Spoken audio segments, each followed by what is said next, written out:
Hello, and thank you for joining me today as we dig into the Bible together. It's a bit of a grey and wet day here in Kampala, Uganda, so I'm coming to you from inside my house this morning. I really enjoy reading through the history portions of the Old Testament. Over the last few weeks, probably months now even, in these videos, I've been looking at lots of the characters that we meet in the books of Samuel and Kings and Chronicles.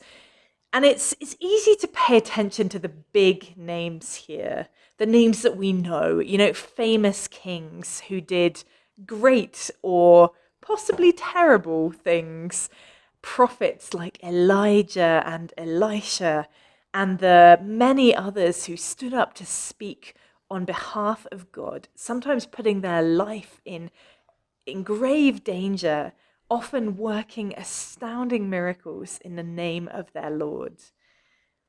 And then there are characters who only get a line or two, like a girl from Israel, who we read about in 2 Kings chapter 5, verses 1 to 3.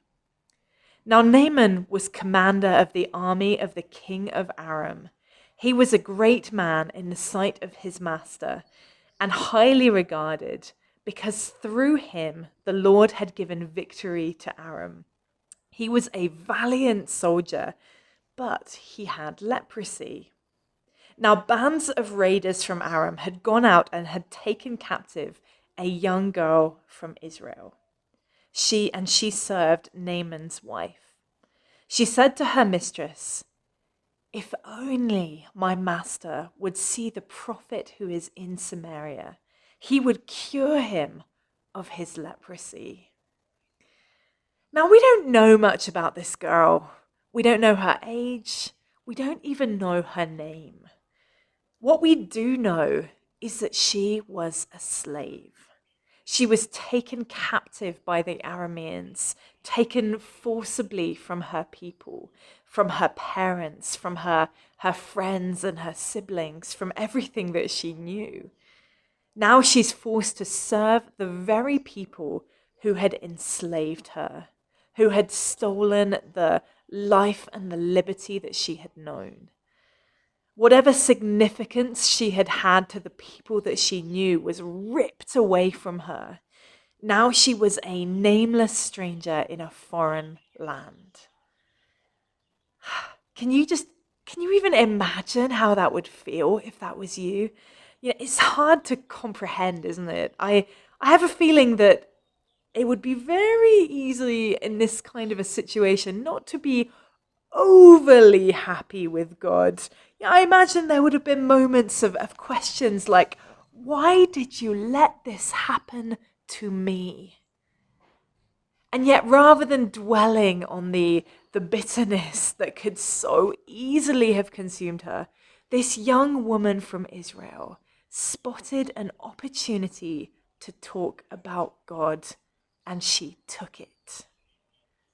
She brought her master's attention to a prophet, to a man who spoke for the God of Israel, who had the power to cure an incurable disease.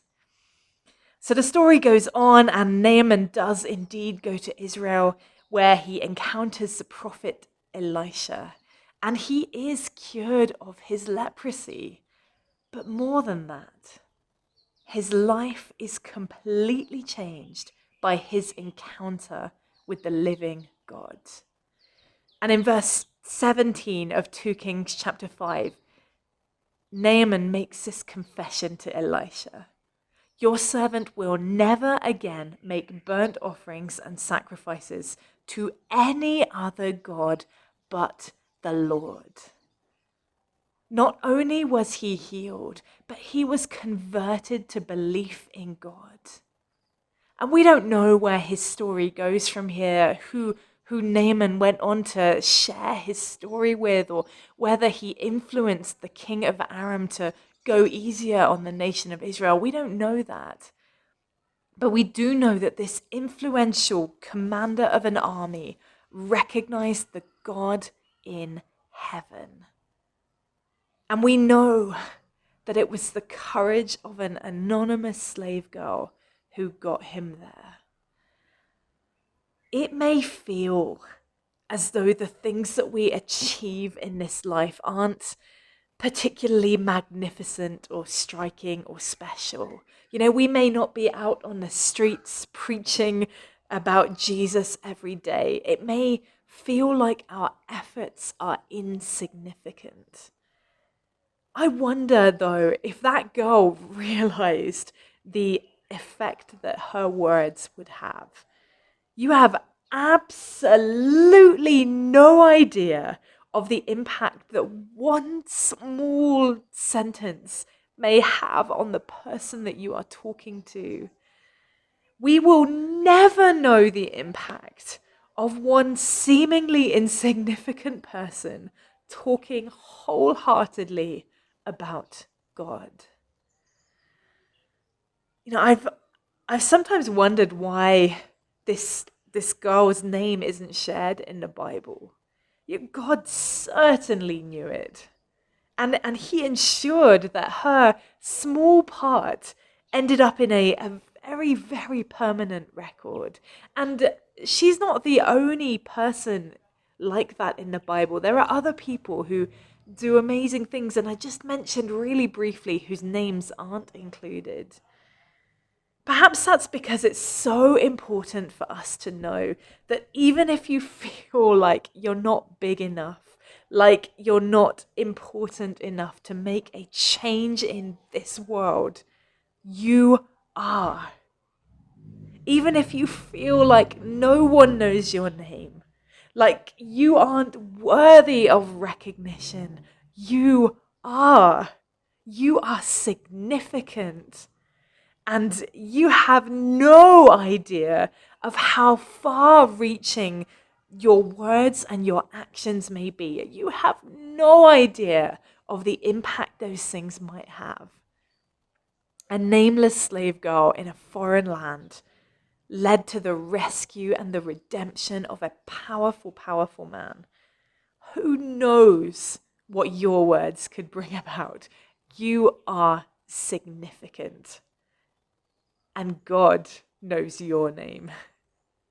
Thank you so much for watching with me here again today. I'll be back on Friday with some more thoughts from the Bible, so I'll see you then.